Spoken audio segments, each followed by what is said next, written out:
The Filipino mom in the faded green t-shirt stands in the middle of the park pathway, arms wrapped around her trembling daughter, while a police officer in a dark uniform leans toward them, shouting so loudly the birds scatter from the trees. People stop mid-jog, mid-conversation. A teenage boy lifts his phone to record. To anyone walking past that moment, it looks like a dangerous suspect finally getting confronted. No one can see that the only crime she's committed is speaking to her child in a language the caller didn't understand. Her name is Leah, 37, Filipino American, and the girl clinging to her waist is her 9-year-old daughter, Mia. For them, the park has always been a safe place. Leah works nights at a bakery and spends most mornings half asleep. Afternoons are for homework and chores. But Saturdays are theirs. They pack pan de sal and juice boxes. Mia brings a book, and they walk to the big city park with the long rows of trees and the squeaky swings. Leah likes this park because the noise in her head quiets here. Because for a couple of hours, she can pretend things are simple.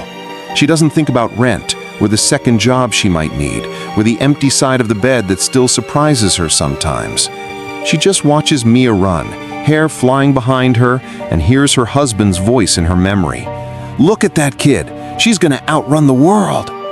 Her husband, Daniel, had been a cop. 10 years on the same department that patrols this park now. He was the kind of officer people asked for by name, the one who crouched to talk to kids instead of towering over them, the one who learned how to say "magandang gabi po" just to make Leah's parents smile. 3 years ago, on a cold November night, he didn't come home. Leah wears his wedding band on a chain around her neck, tucked under her shirt. Mia knows her father was a hero. She also knows hero is the word adults use when they don't know what else to say. Today, the park is warm and green and ordinary. Kids chase each other around the sandbox. A group of college students toss a frisbee. Leah and Mia sit on a bench sharing a snack, laughing about the squirrel that keeps inching closer like it might ask for bread politely. Then Mia sees the duck pond. "Mom, can we go?" she begs. "Please, I want to see if the baby ducks are still there." Leah smiles. Okay, she says. "Hold my hand, huh? Lots of people." They walk along the path, speaking mostly in Tagalog the way they do when it's just family. Leah switches to English for words Mia's still learning. Mia twirls ahead, still holding her mother's fingers, singing a nonsense song in a mix of both languages. They look like exactly what they are, a tired mom and her excited kid on a Saturday. Leah doesn't notice the woman on the nearby picnic blanket watching them with a frown. Mid-50s, pale, clutching her purse a little tighter. She hears snippets, "Bilisan mo, anak, wag kang lalayo," and her brain turns it into something else. The woman nudges her friend. "You see that?" she whispers. "That woman's yelling at that little girl. I think she's threatening her. I can't understand a word." Her friend glances up. She sees Leah gesturing, with the same animated hands she uses when she tells stories, and Mia looking serious as she listens. If she looked closer, she'd see the gentleness in Leah's grip, but she doesn't look closer. "That doesn't sound right," she says. "Maybe we should say something." "I'm calling the police," the first woman decides, already dialing. "What if it's some kind of trafficking thing? I saw a video about that. They use parks." By the time Leah and Mia get to the duck pond fence, Officer Todd Mercer is already driving toward the park, lights off but pulse up. The dispatch call had been vague but charged.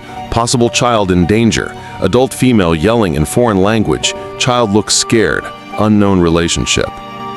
Mercer likes to think of himself as proactive. He's been on the force 8 years, long enough to develop the kind of instincts other officers praise with phrases like, "good nose for trouble." What no one ever says out loud is that his nose flares most when the people involved don't look like him. He parks near the playground, steps out, and scans. It doesn't take long to spot them. A brown-skinned woman in jeans and a green shirt, a little girl clinging to her side by the pond. They're alone at that corner of the fence. The girl's face is serious. Mercer's jaw sets. "Got him," he mutters into his radio, making contact. Leah hears the crunch of footsteps on gravel behind her just as Mia leans too far over the low fence trying to see a duck. Leah pulls her back gently. "Careful, Anak, you'll fall in. Your papa will be mad if you come home smelling like duck." She giggles. "Papa would jump in and push me out," she says, mixing tenses like kids do when grief and imagination collide. Leia's smile falters, but stays. "Yes," she says softly. "He would." "Hey!" The shout slams into them like a physical thing. Leia turns, startled, and sees the officer stomping toward them, hand already raised in the stop motion, face hard. "Step away from the child," he barks. Leia blinks. "What?" she says. "We're just step away," he repeats, louder. People nearby look up. Conversations falter. Someone at a picnic table lifts a phone.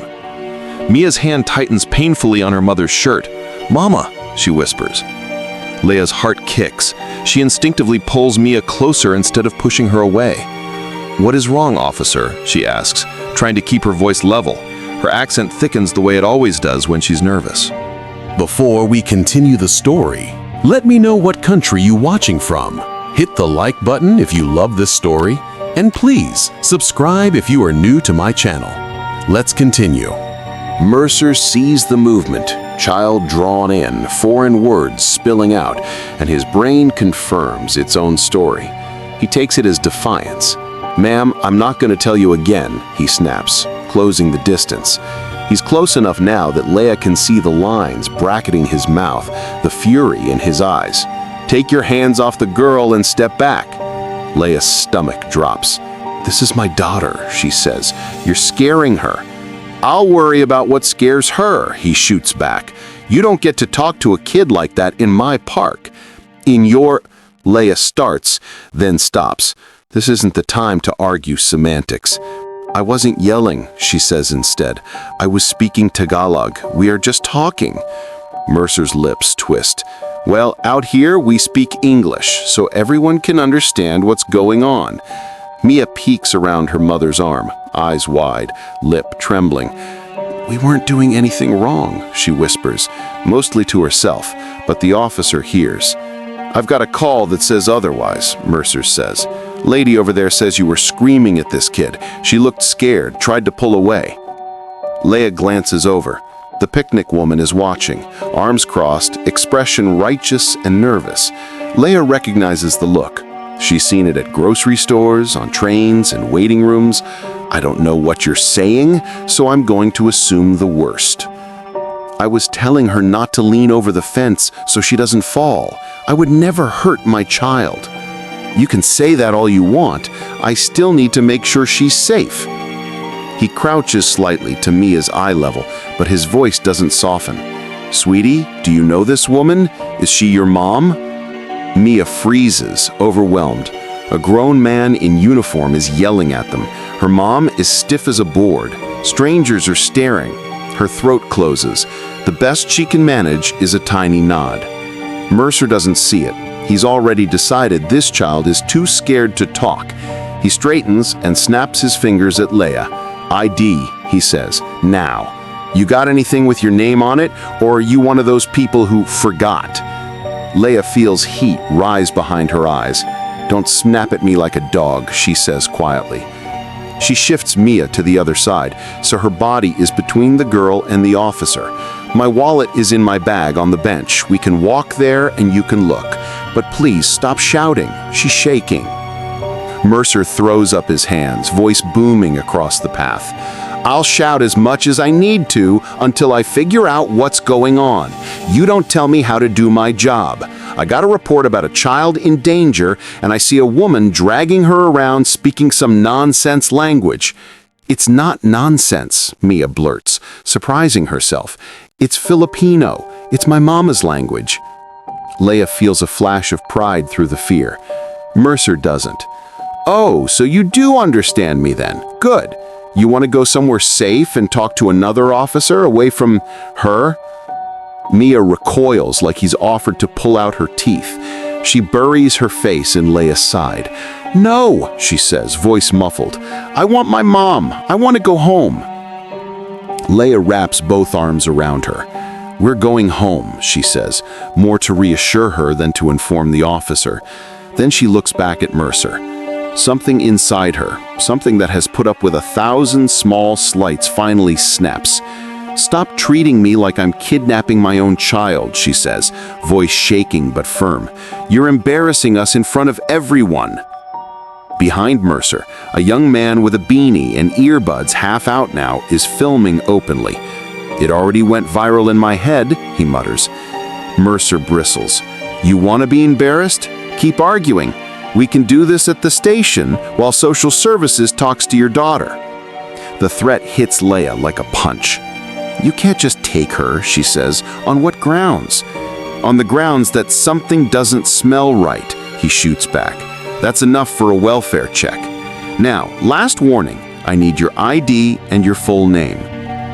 Leah's hands are slick with sweat where they grip Mia's shoulders. Her mind races.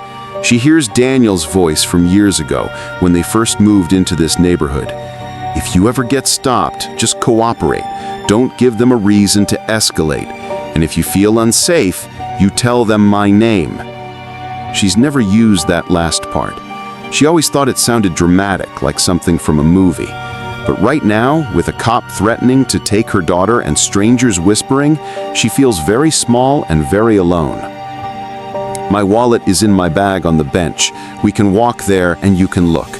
But please stop shouting. She's shaking."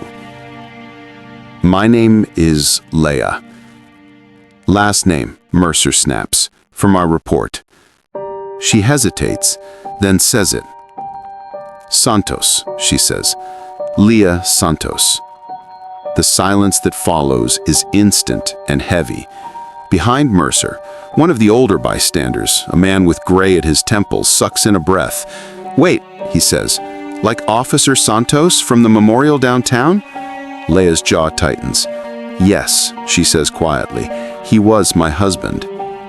Mercer's expression flickers. The name lands differently for him. Santos. The department has a plaque in the lobby, "In memory of Officer Daniel Santos, end of watch, 11:17. Every time Mercer walks past it, he glances at the photo. Santos was before his time, but the older guys talk about him like a legend, the way he covered a rookie with his own body during a shootout, the way he volunteered for the late shifts nobody wanted. Mercer had been at the memorial service his first year, standing in the back, hat against his chest, trying to imagine loving the job enough to die for it. "You're Santos?" he repeats, voice lower. Leah hears the change. It stings. "I was Santos before there was a wall with his face on it," she says, "before people put flowers and then forgot we existed." Mercer's brain scrambles to overcorrect. He looks at the girl clinging to Leah. "This is Mia," Leah says, "his daughter." A memory surfaces in Mercer's mind. A photo on the station bulletin board last Christmas. Toy drive for the families of fallen officers. A little girl with dark hair clutching a teddy bear too big for her. Caption, "Maya Santos, age 8. His stomach drops. "I didn't realize," he says, the words thin and useless even as they leave his mouth. Leah's laugh is brittle. "Of course you didn't," she says. "You saw a brown woman and a scared child and decided the worst. You didn't ask who we were. You asked what we were doing in your park." Around them, the crowd is deadly quiet. The woman who called 911 looks like she wants to disappear into the grass. Mercer's shoulders sag a fraction. The echo of his own phrases, "your people," nonsense language, rebounds painfully in his head. He remembers the way the chief talked about Santos at the academy. He treated everyone with respect no matter what. If you can't do that, take off the uniform. And here he is, yelling at Santos's widow like she's a suspect, making her kid cry. "I owe you an apology," he says, swallowing hard. He looks at Mia. "To both of you." Mia doesn't lift her face. Leah keeps a protective hand on the back of her head. "Sorry doesn't unscare my daughter," Leah says. Her voice is calmer now, but it shakes less. The adrenaline has burned down to something colder. Exhaustion, maybe, or clarity. "It doesn't change that people watched you yell at us, and some of them will believe whatever story they already have in their heads." You're right, Mercer says quietly. It doesn't, but it's a start. I responded to a call with my own biases turned up to full volume, and I forgot what my job actually is. A middle-aged woman who'd been watching steps closer. For what it's worth, she says to Leia, I've seen you here before. You're always with her. I should have said something sooner. She looks at Mercer. If you need a witness to say they looked like a regular mom and kid, I'll give you my number. The young man with the beanie lowers his phone a bit. I got the whole thing, but I'll include this part too. Context matters. Mercer winces at the mention of video, but nods. That's fair, he says. He takes a breath. Miss Santos, he says carefully, choosing her name on purpose this time. Would it be all right if I walk you both back to your bench? Not as an escort, just so people see we're not enemies. Leia considers him for a long moment. She thinks of Daniel, how he used to come home bone-tired but still kneel down to play with Mia. How he'd say, the job's hard enough without us making it harder on people for no reason. Finally, she nods once. We can walk, but you're carrying the juice box cooler. It's half joke, half demand. Mercer huffs out a shaky laugh and picks up the small cooler from beside the bath. It's heavier than it looks. He falls into step a couple of feet away, not too close. They walk back toward the bench together. An odd little procession. A cop, a Filipino mom, her daughter, and the humming tension of 100 unasked questions. Later there will be reports to file. Mercer will write himself up before anyone else can, noting his failure to de-escalate, his assumptions. The video will bounce around local social media, sparking arguments about language, race, and policing. At the precinct, someone will tape a printed screenshot next to Officer Santos's memorial photo, a quiet reminder. But for Leia, the moment that will stick is smaller. It's Mia that evening at the kitchen table, asking in a tiny voice, Mama, do all police yell like that? Leia will take a long breath, thinking of Daniel's warm laugh, of his hand on their daughter's head. No, she'll say, not all. Your papa didn't. Some forget how to listen. Some remember. Today he forgot. Maybe tomorrow he'll remember better. She'll smooth Mia's hair back and switch to Tagalog, her voice soft and sure. Basta. We remember who we are. That's what matters. And somewhere across town, a tired officer will sit alone in his car outside the station, staring at the name Santos on the memorial wall through the windshield, hearing his own voice echo in his head, and promising himself he'll never let it sound like that again. Thank you for watching to our Badge and Justice stories.